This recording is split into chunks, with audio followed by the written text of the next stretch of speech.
India के partition से पैदा हुआ पाकिस्तान आज एक बहुत बड़े इकोनॉमिक क्राइसिस को फाइट कर रहा है। जहां यूएस डॉलर की इंडियन करेंसी में कीमत करीब 83 रुपये है, वहीं पाकिस्तान की करेंसी में ये अराउंड 283 रुपये है। तो अब सवाल ये उठता है कि क्यों as a nation Pakistan is failing और क्यों वो हमेशा दूसरी कंट्री से पैसा मांगता रहता है। पाकिस्तान इकोनॉमी का अंदाज़ा आप इसी बात से लगा सकते हैं कि पाकिस्तान का CPI कंज्यूमर प्राइस इंडेक्स अक्टूबर 2023 में ईयर ऑन ईयर बेसिस पर 26.89% बढ़ा।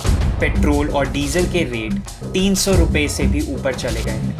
पाकिस्तान के सेंट्रल बैंक की एक रिपोर्ट के अकॉर्डिंग अप्रैल 2023 के एंड तक कंट्री का डोमेस्टिक डेट 36.5 ट्रिलियन रुपीस और एक्सटर्नल डेट था रुपीस 22 ट्रिलियन। पाकिस्तान की 40% पॉपुलेशन इस समय बिलो पॉवर्टी लाइन है। स्वागत है आपका इस चैनल में और आज जानते हैं कि क्या सच में Pakistan has failed as a nation और वो कौन से कारण हैं जिनके चलते पाकिस्तान की इकॉनमी इतने बुरे दौर से गुजर रही है। साथ ही साथ ये भी जानते हैं कि क्या इस सिचुएशन का इंडिया पर कुछ असर होगा।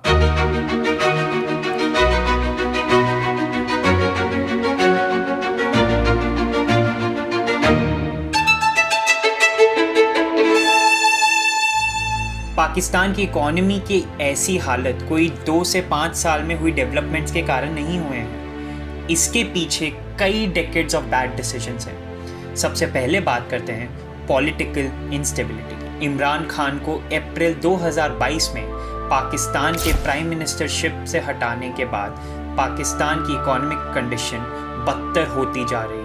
वहाँ की पार्लियामेंट को अगस्त 2022 में डिसॉल्व कर दिया गया। पार्लियामेंट इलेक्शंस तीसरी बार पोस्टपोन कर दिए गए हैं, नवंबर 2023 से जनवरी 2024 और फिर अब 8 फेब की डेट अनाउंस हुई है। इस पॉलिटिकल इंस्टेबिलिटी का सबसे बड़ा कारण है पाकिस्तान की आर्मी की एक्सट्रीम और unlimited power. British colonial legacy ने आज की पाकिस्तानी मिलिट्री को शेप करने में एक इम्पॉर्टेंट पार्ट प्ले किया है। ब्रिटिश जनरल 1951 तक पाकिस्तानी आर्मी को हेड करते रहे, जब पहली बार पावर जनरल अयूब खान को ट्रांसफ़र हुई।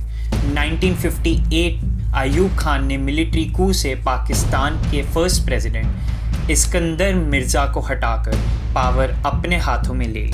इस दौरान सिविलियन गवर्नमेंट के पास सिर्फ लिमिटेड पावर थी और ज़्यादातर पावर मिलिट्री के हाथों में थी। 1971 में पावर एक बार फिर सिविलियंस के हाथों में आई जब जुल्फ़िकार अली भुट्टो प्राइम मिनिस्टर बने। लेकिन 1977 में जनरल मोहम्मद ज़िया उल हक ने फिर एक कू से पावर अपने हाथों में ले ली। ज़िया उल हक की डेथ के बाद पावर एक बार फिर लौटी सिविलियंस के पास। लेकिन मिलिट्री का हमेशा से ही एक सिग्निफिकेंट इन्फ्लुएंस रहा है, खास करके सिक्योरिटी और फॉरेन पॉलिसी पर। तब से जितने भी प्राइम मिनिस्टर बने हैं, कहा जाता है कि सब मिलिट्री की पसंद से ही बने हैं। जिन लीडर्स को आर्मी पसंद नहीं करती थी, वो या तो पावर से और या फिर दुनिया से ही हटा दिए गए। हैरानी की बात तो ये है कि किसी भी लीडर की डेथ को कभी इन्वेस्टिगेट ही नहीं किया गया, जैसे कि जुल्फ़िकार अली भुट्टो, बेनाज़िर भुट्टो और शहबाज भाटी। मिलिट्री पावर को शोकेस करता लेटेस्ट इवेंट था प्राइम मिनिस्टर इमरान खान का रिमूवल एज PM और अरेस्ट। ऑपोजिशन पार्टीज ने इमरान खान के अगेंस्ट एक नो कॉन्फिडेंस मूव किया। इस मोशन को रोकने के लिए इमरान खान ने पार्लियामेंट ही डिसॉल्व कर दी, लेकिन वहाँ की सुप्रीम कोर्ट ने ऑपोजिशन पार्टीज की फेवर में डिसीजन दिया। इसके बाद इमरान खान को अरेस्ट कर लिया गया। बेल पर रिलीज होने के बाद इमरान खान ने अपने अरेस्ट में आर्मी चीफ असीम मुनीर का हाथ बताया। इकोनॉमिक क्राइसिस का सहारा लेकर रिसोर्सेज के ड्रेन होने को कारण बताकर पाकिस्तान ने करीब 1.7 मिलियन अफगान रेफ्यूजीज को देश से बाहर निकल जाने का ऑर्डर दिया है। पार्टीशन के बाद भी पाकिस्तान ने अपना फोकस कभी देश की डेवलपमेंट और ग्रोथ को नहीं बनाया। उसने अपनी आर्मी और डिफेंस सेक्टर को स्ट्रॉन्ग करने पर ही इन्वेस्ट किया। इकोनॉमिक टाइम्स की एक रिपोर्ट के अकॉर्डिंग पाकिस्तान के पास अप्रॉक्सीमेटली 170 न्यूक्लियर वॉरहेड्स हैं, जिनका नंबर 2025 तक बढ़कर 200 हो सकता है। 2022 तक पाकिस्तान में 6 कमर्शियल न्यूक्लियर पावर प्लांट्स हैं, ये दुनिया का पहला मुस्लिम मेजॉरिटी देश है जिसने सिविल न्यूक्लियर पावर प्लांट्स बनाए और ऑपरेट किए। जब इकॉनमी ग्रो नहीं कर रही थी तो मॉनेटरी गेन्स के लिए पाकिस्तान फॉरेन एड्स पर हेविली डिपेंडेंट हो गए। 1960 से 2002 तक इसे ओवरसीज डेवलपमेंट असिस्टेंट में करीब 73.1 बिलियन डॉलर्स मिले। अमेरिका पाकिस्तान का सबसे बड़ा बायलैटरल डोनर था। 2002 से 2020 तक अमेरिका ने पाकिस्तान को ऑलमोस्ट 19 बिलियन डॉलर्स की एड दी। नाम तो इसे एड का ही दिया जाता है, पर कहा जाता है कि कोल्ड वॉर, जिससे शैडो वॉर भी कहते हैं, पाकिस्तान अमेरिका का एक बड़ा एलाई था। अमेरिका सोवियत यूनियन और अफगानिस्तान की वॉर में डायरेक्टली इन्वॉल्व नहीं होना चाहता था, तो उसने पाकिस्तान की मदद ली। ये भी कहा जाता है कि पाकिस्तान ने इस एड को अफ़गान मुजाहिदीन को ट्रेन और इक्विप करने में खर्च किया, जो कि अफ़गान जाकर सोवियत यूनियन के अगेंस्ट लड़ाई करते थे।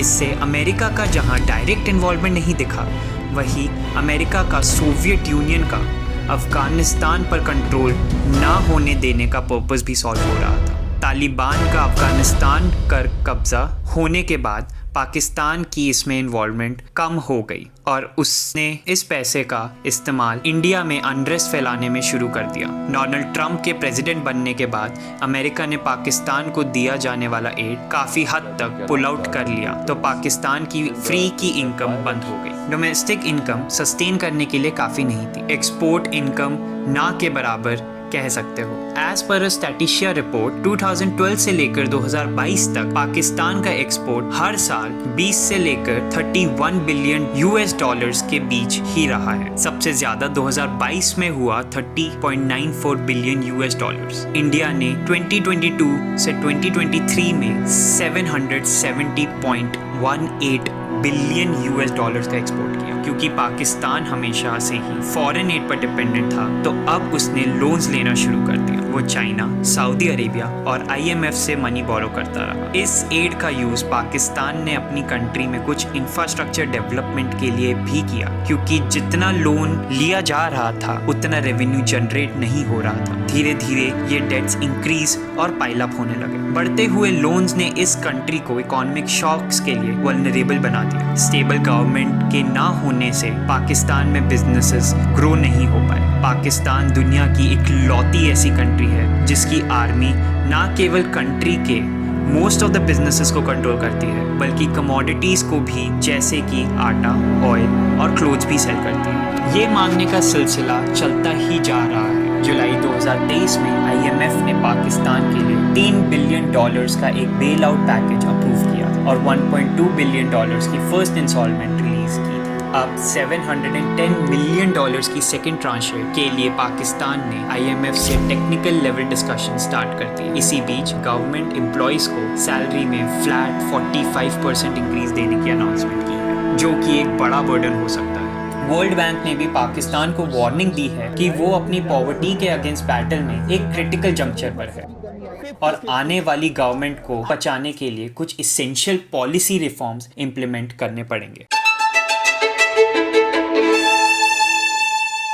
पाकिस्तान की लेटेस्ट क्राइसिस का कुछ लिमिटेड इम्पैक्ट इंडिया पर भी आ सकता है। इकोनॉमिक क्राइसिस के चलते पाकिस्तान से लोग भागकर इंडिया में आने की कोशिश कर सकते हैं। ये इल्लीगल रेफ्यूजीज इंडिया के रिसोर्सेज पर स्ट्रेन डालने के साथ साथ सोशल अनरेस्ट और क्राइम भी बढ़वाते हैं। इकोनॉमिक और पॉलिटिकल इंस्टेबिलिटी उसके न्यूक्लियर वेपन्स पर कंट्रोल को वीक कर सकती है, जो कि इंडिया के लिए एक ग्रेव कंसर्न हो सकता है। ये भी हो सकता है कि इस प्रेशर में पाकिस्तानी गवर्नमेंट मिलिट्री स्पेंडिंग को और बढ़ा दे। अगर ऐसा होता है तो ये और भी कंट्रीज को अपनी मिलिट्री पावर बढ़ाने के लिए इम्पैक्ट कर सकता है, जिसके चलते इंडिया को भी कुछ ऐसे स्टेप्स उठाने पड़ सकते हैं। पाकिस्तान को टेरर हेवन कहा जाता है, जिसके बहुत सी टेररिस्ट ऑर्गेनाइजेशन का टारगेट इंडिया ही है। ऐसे में अगर ये स्टेट कोलैप्स होती है तो टेरर ऑर्गेनाइजेशन अपना नेटवर्क इंक्रीज कर सकती है। न्यूक्लियर पावर पर गिरते कंट्रोल के चलते ये न्यूक्लियर वेपन्स भी एक्वायर कर सकती है, जो कि डायरेक्टली इंडिया के लिए सिक्योरिटी थ्रेट बन सकता है। चाइना ने पाकिस्तान में बहुत इन्वेस्ट किया है। ये भी हो सकता है कि चीन का कंट्रोल पाकिस्तान में बढ़ जाए। ऑलरेडी इंडिया और चाइना का LOC पर कॉन्फ्लिक्ट चल रहा है। पाकिस्तान में चीन का बढ़ता हुआ इन्फ्लुएंस इंडिया के लिए बॉर्डर कॉन्फ्लिक्ट और भी बढ़ा सकता है।